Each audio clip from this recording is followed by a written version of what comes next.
stomach, right? Stomach is an oblique J-shaped muscular organ. Stomach is an oblique J-shaped muscular organ which belongs to the gastrointestinal tract. Embryologically, the stomach is derived from the foregut. Embryologically, stomach is derived from the foregut, right? Now, if you look at this, general anatomy of this stomach, the stomach generally occupies, if you look here, this is a complete stomach region. If you look at this, in this cadaver, in situ, stomach occupies the left hypochondrium, the epigastrium, and also you can see the umbilical region. So this is umbilical. So stomach, it occupies the left hypochondrium, epigastrium, and the umbilical region, right? And now the stomach has got, basically it has got two ends, namely the cardiac end or the esophageal end and the pyloric end. That is nothing but this is the esophageal orifice or the cardiac orifice and the pyloric orifice, and it has got two curvatures, namely the lesser curvature, the greater curvature, and also it has got two surfaces, that is anterior surface and the posterior surface. Generally, in adults, the average length of the stomach is approximately 25 centimeters long. However, coming to the weight, we should not measure the weight of the stomach, rather because it is giving some space for the food, right, to occupy. So as a result, we will measure the volume of the stomach rather than the weight. So coming to the volume of the stomach, at the time of birth, the stomach has got a capacity of 30 ml. It increases up to 1 liter by the time the person reaches puberty, and it will increase up to 1.5 to 2 liters by the time they reach their adulthood. So 30 ml at the time of birth, 1 liter at the time of puberty, 1.5 to 2 liters at the time of adult. That's it. So these are the general features of the stomach. Now coming to the in details. First of all, we will see about the ends. This is called as the esophageal end or the cardiac orifice, and this is the pyloric orifice. And now how to identify this cardiac orifice? Cardiac orifice is characterized by the presence of a physiological sphincter. Physiological sphincter means that you cannot feel it anatomically, means you cannot touch it, but rather you will feel it. How we feel is like when the person is taking food, once the food is now passing, the bolus is passing through the esophagus, immediately the esophageal sphincter which is there, which is a physiological sphincter, will relax. As a result, the bolus will enter the stomach. And once the bolus enters the stomach, immediately the pyloric sphincter will close, contract. So as a result, the food will be lodged in the stomach, right? So that is what is called as a physiological. So physiological means you cannot see with your eye, but you can feel it. That is, functionally you will feel it. That is the esophageal orifice, which contains the esophageal sphincter, which is purely physiological. Now coming to the other end, that is the pyloric end. If you look at this pyloric end, this is, can you please touch here? It is looking like just like a firm nodule, right? Firm nodule. You can feel it. This is a firm nodule, right? You can feel that nodule, nice nodule, which means that the pyloric end or the pyloric orifice is having a pyloric sphincter which is anatomical, right?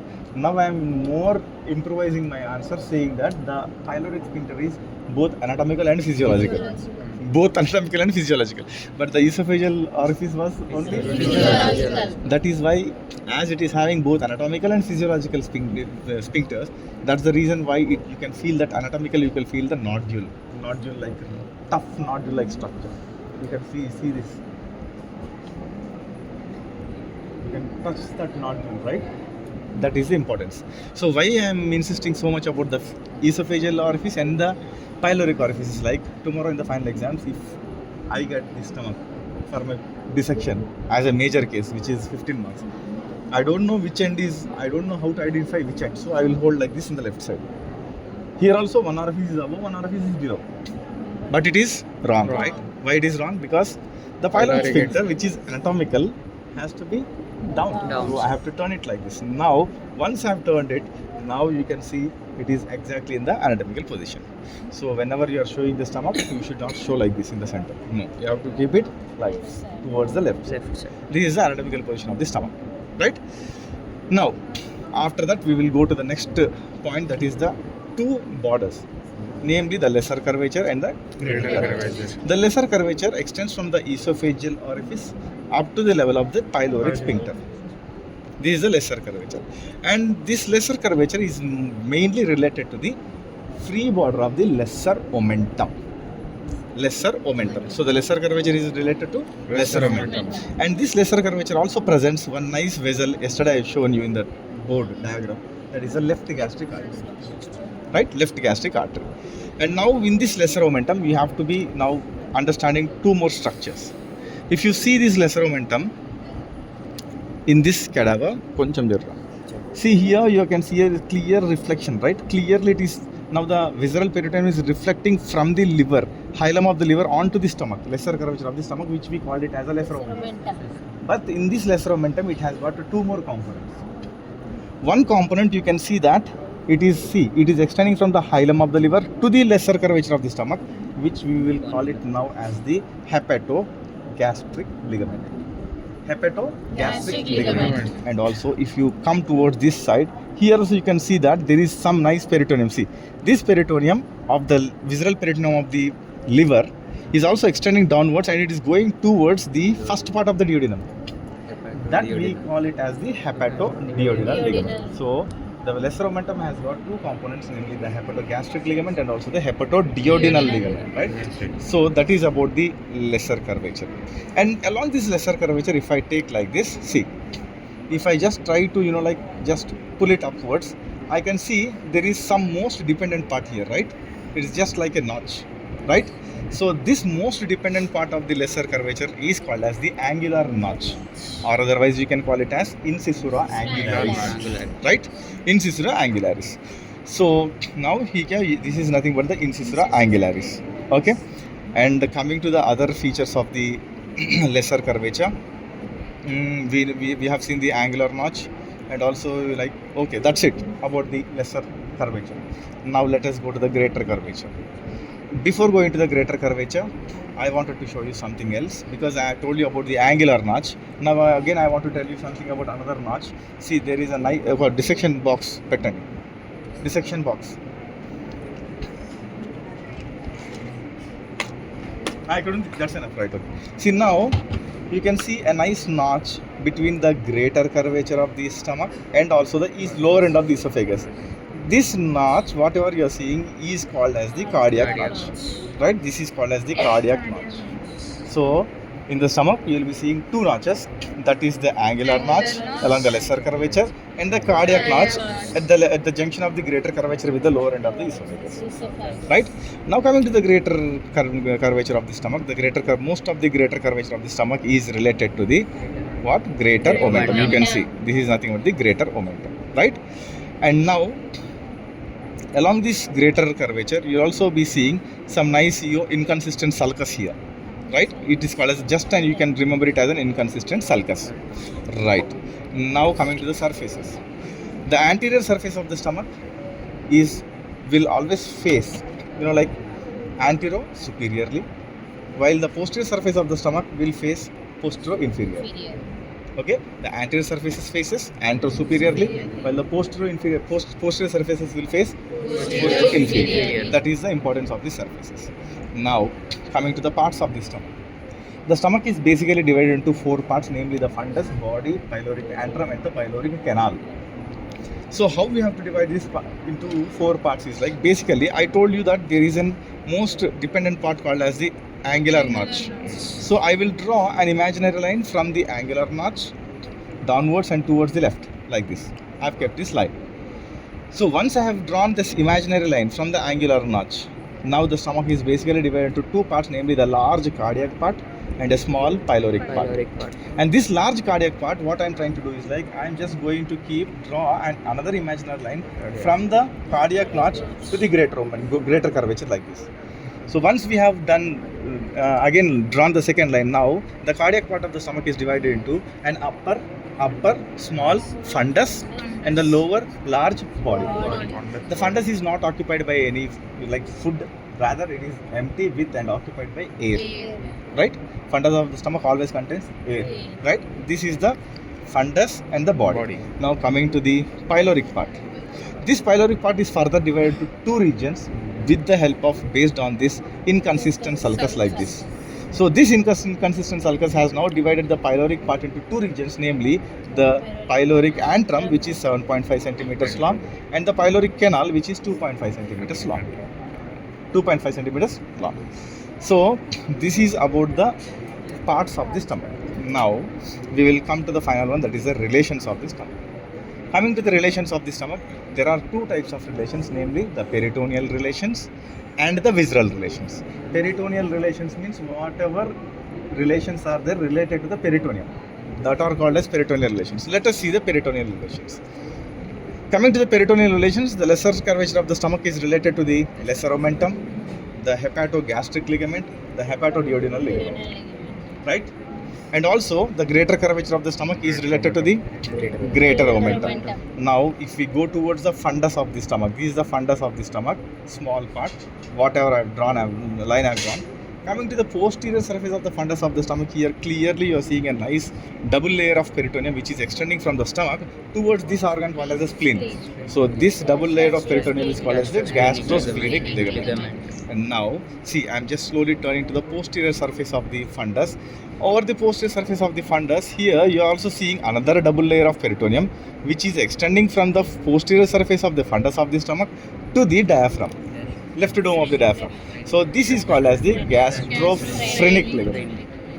So now we have seen the lesser omentum, hepatogastric ligament, hepatoduodenal ligament, greater omentum, gastrosplenic ligament, and finally gastrophrenic ligament. Now if I hold these two on the posterior surface of the stomach, see I am holding like this. So the region between this gastrosplenic ligament and the gastrophrenic ligament is now, this is a small region which is not covered by the peritoneum. And this region of the posterior surface of the fundus lying between the gastrosplenic and the gastrophrenic ligament is called as the bare area of the stomach. Bare area of the stomach, right? So these are all the peritoneal relations. Now we will see about the visceral relations. Coming to the visceral relations, first of all we will see anterior relations, right? Anteriorly you can clearly see what are the structures which are related anterior to the stomach. Anterior most structure is, now you can see I am holding this one. What is this one? The anterior abdominal wall. Anterior abdominal wall. After that I can see that this is something. What is this muscular region? What is this muscular? Diaphragm. So second one is diaphragm is also anteriorly. See, this is the region of the diaphragm. You can see I'm keeping. So diaphragm is lying anterior or posterior? Anterior to the stomach. So diaphragm is also anterior, and also this is some lobe of the liver which is anterior to the stomach. Left lobe of the liver. So coming to the anterior relations of the stomach. The stomach is related anteriorly to the anterior abdominal wall, the dome of the diaphragm, and also the left lobe of the liver. Right? Now coming to the posterior relations. Already I told you that the region, the cavity which is present, like just behind this greater omentum is called as the greater sac. Yesterday I have shown you greater sac, and also yesterday I clearly shown you in the diagram peritoneum that the region which is behind the stomach here, this small region, is called as the lesser sac. The region which is behind means what? Posterior. So now I am going to start with the posterior relations of the stomach. The stomach is posteriorly related to the lesser sac. Am I correct? Yes. Lesser sac. Then it is related to the some structure, some double layer of peritoneum which is extending from the transverse colon to the posterior abdominal wall, called as the transverse mesocolon. Transverse mesocolon, right? And also, see, you can clearly see that a part of the transverse colon is also lying posterior to the stomach. So transverse colon, transverse mesocolon, lesser sac already we told. Now if we go further, I can see that if I just move this region aside, I can clearly see that now this is some fold of the colon, transverse colon, called as the splenic flexure of the colon, because it is bending at the level of the spleen. So splenic flexure of the colon. Then comes, now you can see some structure, you can feel, you can touch and feel here. Here, what is that? The left kidney. Please be specific now, because stomach is towards the left side. You cannot say it simply as a kidney. So left kidney, and also there is some other gland above that left kidney. Over the, so that is which side? The left adrenal gland or the left suprarenal gland. And also now coming towards this part, see, this is a nice structure called as spleen, which is classically lying behind the stomach. So spleen, and finally there is, you can see now a nice artery here. Nice artery which will, yes, I can see. ఇట్లా పెడితే నాకు తెలుస్తుంది. I can see this splenic artery. You can put your finger like this also. That is nothing but splenic artery. So these are all the structures which are related to the posterior surface of the stomach. Again I am repeating. The lesser sac, right? Then the transverse colon, transverse mesocolon. Then I have forgot to tell you into another one important structure called as the pancreas.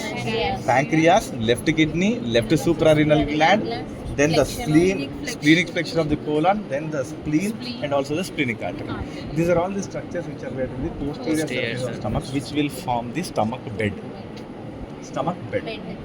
Now, superiorly, the stomach is related to the esophagus, that is lower end of the esophagus, and inferiorly, it is related to the duodenum, then the transverse colon, then the greater omentum, and the loop of intestine. Right? These are all the visceral relations of the stomach. This is all about the stomach, and after that, the blood supply of the stomach. Already yesterday I have shown you the blood supply. Finally, you have to see that is nothing but what the nerve supply of the stomach. So nerve supply of the stomach you have to study. If you don't understand, tell me. I will mix up the topic in some theory class so that I will tell you the nerve supply. Right? Done.